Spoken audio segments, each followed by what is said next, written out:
The sun had barely broken through the soft autumn haze that morning, casting golden stripes across the quiet street like an old painting. Somewhere between the sound of dry leaves rustling and the distant hum of a delivery van, a woman stood perfectly still, facing a car coated in dust. Charlotte.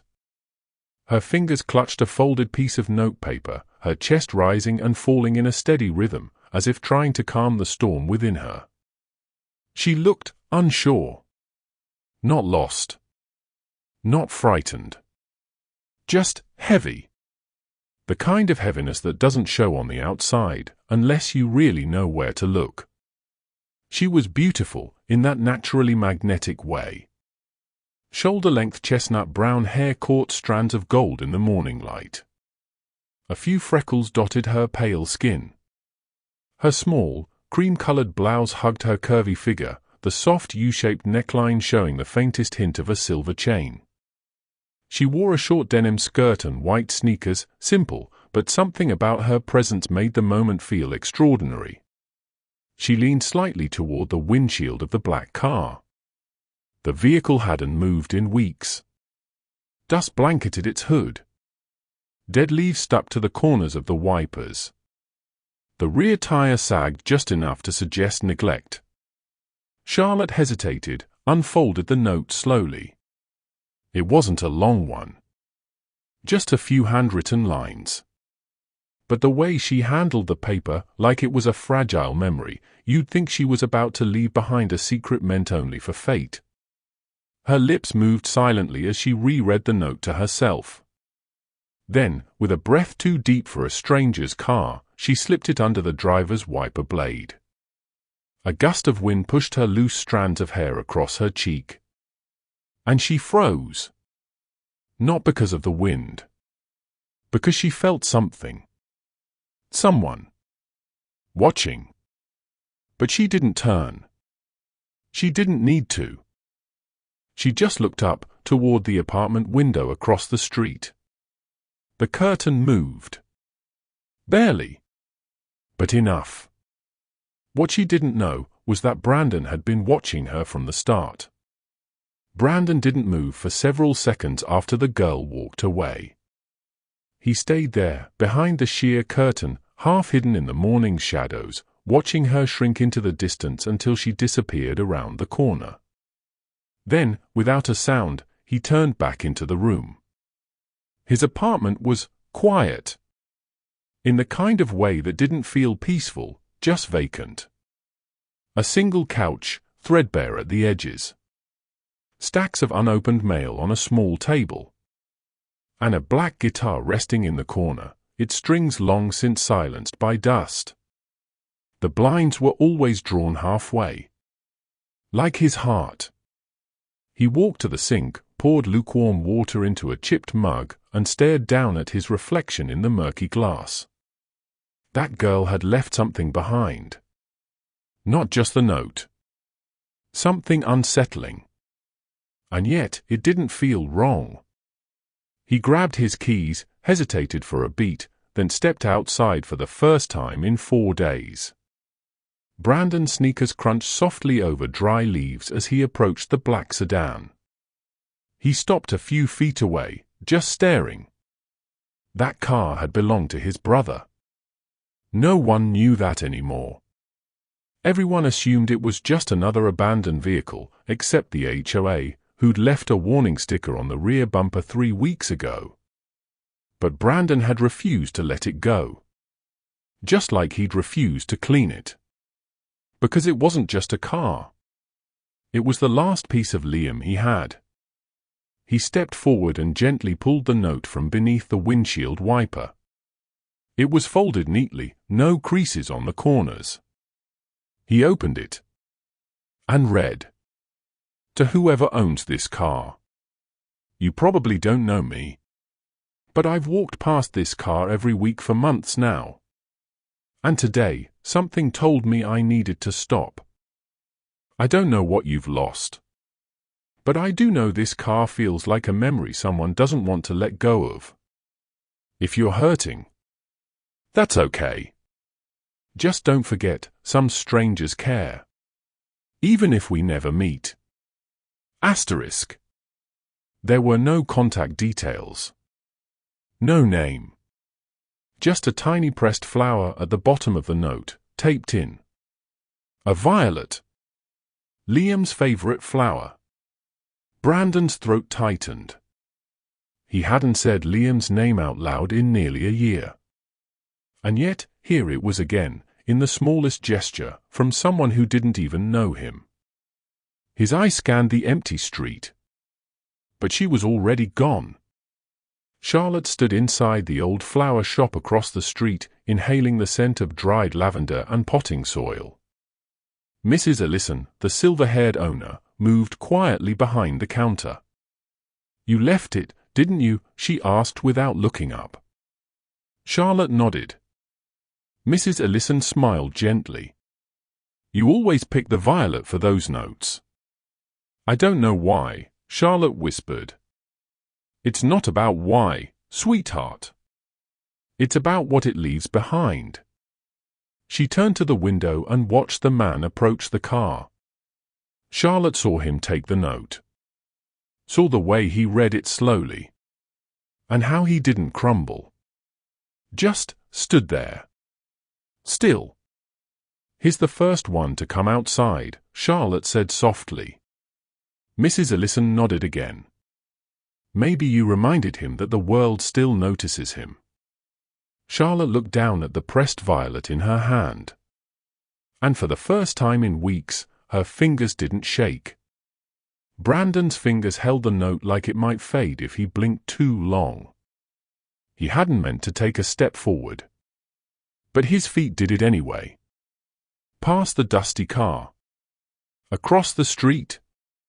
Toward the faded blue awning that read, "Ellison's Florals since 1972. A place he had never stepped foot in. A place he had passed 100 times but always kept walking." The bell above the door jingled. Charlotte turned instantly. For a moment, time stilled. There he was. Closer now. And there she was. The girl who had written the words that stirred something in him that grief had buried. She recognized him. It was in the way her green eyes softened, not with surprise, but understanding. Mrs. Ellison looked up from her ledger and smiled, knowingly. "Welcome in," she said, her voice light and floral, like the room itself. Brandon nodded stiffly. "Thanks." He looked awkward in the space, tall, quiet, shoulders hunched like he didn't belong among so many bright things. I think you left something on my car," he said, voice low. Charlotte straightened slightly, brushing her chestnut hair behind her ear. "I did." There was no guilt in her voice. Only quiet purpose. "Why?" he asked. She glanced at Mrs. Ellison, who gave her a gentle nod, then turned to the back room, leaving them alone. "I walk past your car every week," she said. "It looks like someone loved it once. Like it meant something." "It did," he replied. "It was my brother's." He hadn't said that out loud to anyone. Not even to himself. Charlotte blinked. "I'm sorry." He shook his head. He was a mess. But a brilliant one. That car was his dream. He died before he got to finish restoring it. Charlotte stepped around a crate of marigolds and stood across from him near the counter. "Sometimes," she said softly, "we don't get to finish the things we start. But we leave behind pieces of what mattered." That car felt like a piece someone still loved. Brandon studied her now. She wore a deep U-shaped green knit top that hugged her gently, sleeves pushed just above the elbow. Her figure was curvy but graceful, the kind that carried softness and strength together. Her freckles looked warmer under the soft sunlight from the shop windows. She didn't hide her sadness, but she didn't let it define her either. "You write a lot of notes like that?" he asked. She smiled faintly. "Just when I feel like someone needs to hear something." even if they're a stranger. Especially if they're a stranger. Brandon folded the note once, carefully. Most people walk past pain, he said. You stopped for it. Charlotte's gaze lingered on his eyes. Sometimes I think pain is just love that didn't know where to go. Silence settled between them. But it wasn't empty. It hummed with something new. Recognition. Connection. Brandon looked around the shop, at the tulips, the sunflowers, the quiet resilience of blooming things. I used to play music, he murmured, almost to himself. But I stopped after Liam died. Every note felt like pretending. Charlotte tilted her head gently. Then maybe it's time to stop pretending. And just play for him. Brandon looked back at her. And for the first time in a long while, he didn't feel like breaking. He felt like listening. The bell above the shop door jingled softly behind them. Brandon and Charlotte walked in silence, side by side, neither leading. Outside, the mid-morning sun peeked through the thinning clouds, scattering warm light across the sidewalk. Leaves skittered past their feet like small, quiet messengers. Charlotte clutched a small paper bag filled with violet petals, Mrs. Ellison's idea. She said they kept the air hopeful. They walked without needing to ask where. Just past the flower shop, tucked behind a row of low hedges, was a quiet little garden bench. The kind no one notices unless they're looking for stillness. Brandon sat first. Charlotte sat beside him, her posture relaxed, her gaze on a nearby tree swaying gently. Liam used to sit in places like this, Brandon said, breaking the silence. With a sketchbook. He never showed anyone what he drew. Said it wasn't for keeping. It was just for feeling. Charlotte smiled. That sounds like someone I would have written a note for. Brandon looked at her, really looked like he had just realized she wasn't a passerby in his life, but someone who had quietly stepped in when the door was left open. Why do you do it? He asked. Leave those notes. She looked down at her hands, gently twisting the edge of the paper bag. Her voice came softer this time. I lost my sister, she said. 3 years ago.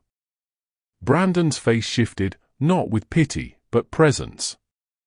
Her name was Tessa. She was younger than me. The brightest light you'd ever see. Always writing, always drawing on cafe napkins and scraps of mail, she believed that every small kindness was a revolution. Charlotte paused. She died in a car crash. Just gone. Brandon's breath hitched quietly. I didn't know how to mourn her. I still don't. But one day, I remembered she used to leave sticky notes for strangers on park benches. Just random things like, you're stronger than you think, or the sky sees you. Charlotte smiled gently at the memory, even as her eyes shimmered with held-back tears.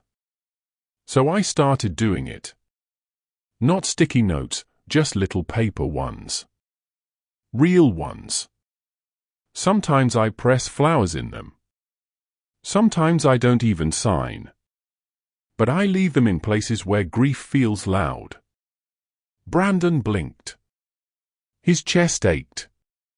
Not from sadness, but from the sound of someone understanding. You left yours on Liam's car, he said. She nodded. Because grief doesn't need permission to speak. It just needs a witness. They sat quietly. The wind shifted, carrying the soft scent of violets and old bark. And for the first time in over a year, Brandon let the silence feel like safety, not something he had to escape. Sometimes the right words don't heal us. But they remind us we're not invisible. Charlotte broke the silence. You don't have to answer this, but what was your brother like? Brandon smiled faintly. He was loud. Too loud. but not in a bad way. He had opinions on everything, from breakfast cereal to Beethoven. He used to hum when he worked on that car, sometimes made up songs. He chuckled softly. He was annoying. And perfect. All at once. Charlotte rested her elbow on the back of the bench and leaned slightly toward him. I bet he'd be really proud of you. Brandon's throat tightened again. Not sure I've done anything worth that. She shook her head gently. You came outside. You let someone in. That's more than most people do. I want to show you something, Brandon said quietly, standing from the bench. Charlotte glanced at him, unsure. He noticed her hesitation and added, It's not far. 2 blocks. And it's not weird, I promise. She smiled slightly. If it is, I'll write you a strongly worded note. He grinned, the first real smile she'd seen on him. They walked together, the rhythm of their steps unforced. Leaves crunched beneath them. Charlotte carried the small paper bag of violets in one hand, the other brushing her hair back when the wind picked up. They stopped in front of a modest, old 2-story house. Faded red brick, blue shutters, and a yard that looked like it had once been loved and now just survived. He led her around the side, where a white-painted garage stood. The door creaked as he pulled it open. Dust danced in golden beams of light slicing through the old glass panes. Inside sat the car. Liam's car. A half-restored 1969 Mustang fastback. Still rusted in places, but the curves were unmistakable. Worn, matte black, with a single red stripe across the hood. Parts of the interior were gutted, tools still strewn across a wooden bench to the side. Charlotte stepped in slowly. It felt like walking into someone's unfinished dream. The air held old oil, faded cologne, and something unspoken. Brandon moved quietly, lifting the top further off the car. He wanted it perfect, he said. Said once it was done, he'd drive it across the country. Every state. No GPS. Just paper maps and playlists. Charlotte gently ran a finger along the cold hood. I can see it, she whispered. He died before he got the brakes fixed, Brandon added. Then silence. Heavy. He walked over to a shelf and took down a battered sketchpad. He used to leave this in the car, Brandon said, handing it to her. She opened it. Inside were pencil sketches. Some rough, some detailed. Landscapes. Road signs. A few song lyrics. The last page just read, Don't forget to feel it. Charlotte's breath caught. She closed the sketchpad slowly. I didn't know him, she said, but I think he knew you were listening. Brandon leaned back against the wall. I used to come here every night. Just sit in the car. Say nothing. Sometimes I'd start it. Let it run. Pretend he was in the passenger seat. Charlotte didn't speak. She didn't have to. He looked at her, really looked. Her deep green eyes shimmered, but not with pity. With presence. Her figure stood softly in the golden light. Her curvy silhouette outlined beneath her tight black V-shaped tank top, paired with worn jeans and white sneakers. She didn't look fragile. She looked like someone who had lived through enough grief to become a lighthouse. Brandon exhaled. I haven't let anyone in here since the funeral. Charlotte took a step forward. Then another. You didn't bring me here for him, she said gently. He swallowed hard. No. You brought me here for you. And he nodded. You don't need to finish the car, she said. You just need to let it take you somewhere again. Brandon looked at the driver's seat, like he could see himself in it, guitar case in the back, wind in his hair, no plan, just motion. "I don't even know where to begin." Charlotte handed him the sketchbook. "Begin here. Grief makes you forget what your hands were meant to hold. Sometimes, someone else reminds you." Brandon looked at Charlotte. "Would you ever want to go somewhere?" he asked. "With no real plan." Charlotte smiled, that kind of smile that held grief and hope in the same breath. "I already did," she said. "Right here." Brandon stood in front of the car, the sketchpad still in his hands. Charlotte sat on an old milk crate beside the tool bench, her eyes following him without judgment, only warmth. He opened the pad again, slowly flipping through Liam's dreams. A road trip through the Rockies. A diner in New Mexico. A campfire by the beach. Rough sketches, but pulsing with feeling. They weren't art, they were memory anchors. Blueprints of a life that almost happened. Brandon's fingers lingered on the final page. "Don't forget to feel it." He looked up at Charlotte, his voice softer than it had been all day. "I forgot what it felt like to want something." She leaned forward a little, chin resting in her hand. "What do you want now?" He looked at her, really looked at her. "To remember without aching." Charlotte stood, walked to the passenger side of the car, and opened the door with a soft creak. She looked inside, then back at him. "There's space for one more," she said with a small smile. Brandon walked around and opened the driver's side. He Saturday. Slowly. Like the seat might reject him after all this time. The leather was cold, cracked in places. The rearview mirror still held the faded ribbon Liam had tied on during his high school graduation. He placed the sketchpad on the dash and ran his hand across the wheel.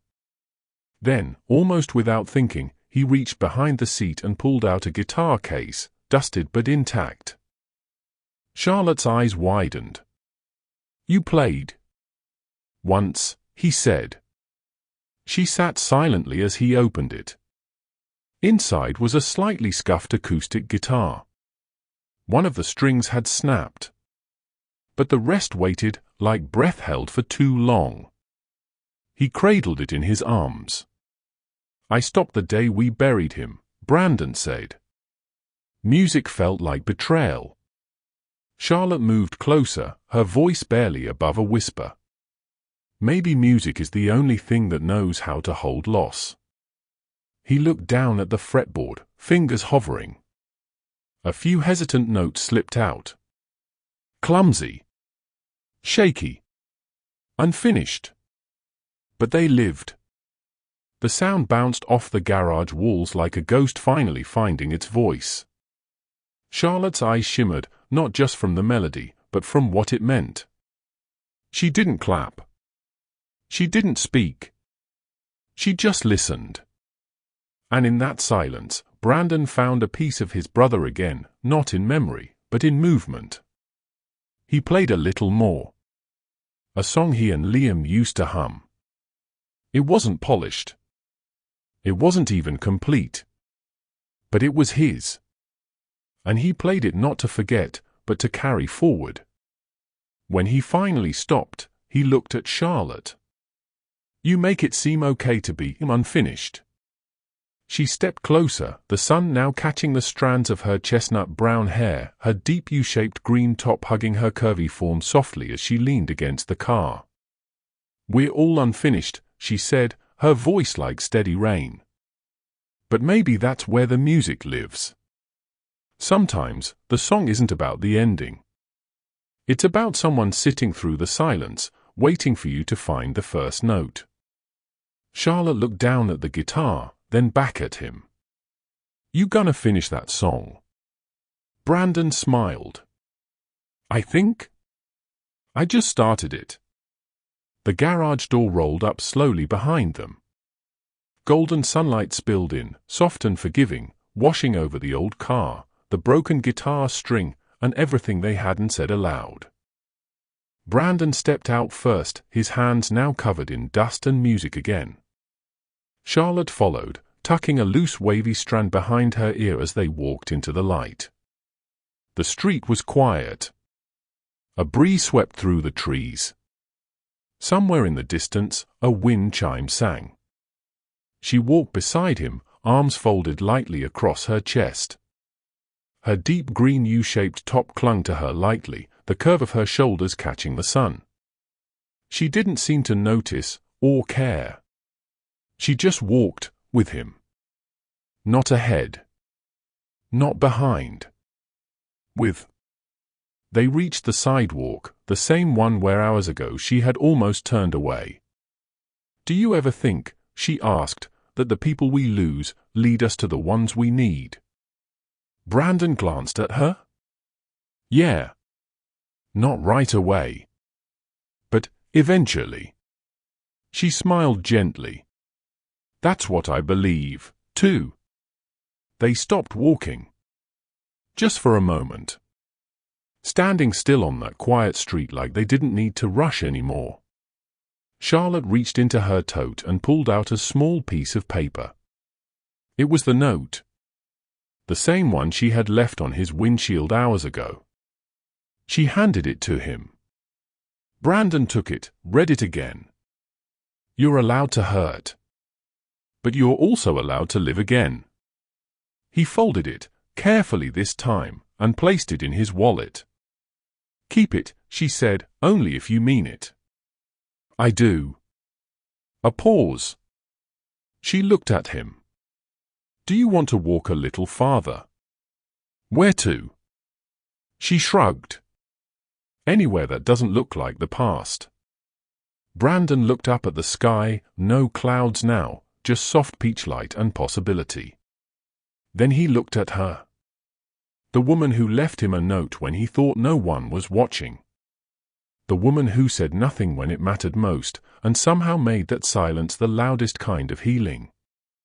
He nodded. "Let's go." And they walked. Not because they knew where they were going, but because, for the first time in a long time, moving forward felt like something worth doing. Sometimes, all it takes is one unexpected moment. A small gesture? A handwritten note on a windshield. To remind someone that the world still holds warmth. If this story touched your heart, like the video, share it with someone who needs a sign. And subscribe to the Robby Story, where every story brings you back to what matters. If you believe in the power of compassion, resilience and human connection, be sure to subscribe to the Robby Stories. And hit the bell icon, so you never miss a story that could change your day. Or even your life. Until next time. Stay kind, stay hopeful. And remember, some stories don't just entertain. They heal.